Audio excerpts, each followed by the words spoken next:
مجموعی از آثار در نقاشی خط ایرانی که همراه با هنر مدرن است. در این نمایشگاه 32 اثر و تابلو در اندازه‌های 40 در 40 سانتی متر تا 1.5 در 1.5 متر بر روی بوم به صورت تکنیک‌های رنگ روغن شامل میشه. من از خط به عنوان عنصر اصلی در ایجاد فرم و سایه استفاده کردم. نمایشگاه گروهی نقاشی خط تداعی سقاخانه.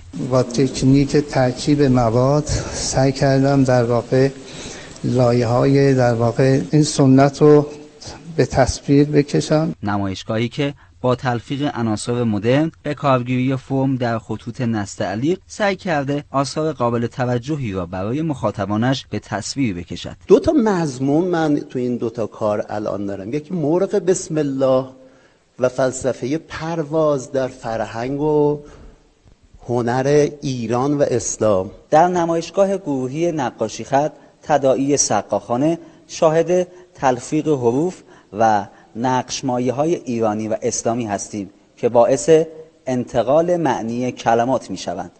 محمد علی میرزایی، خبرگزاری صدا و سیما.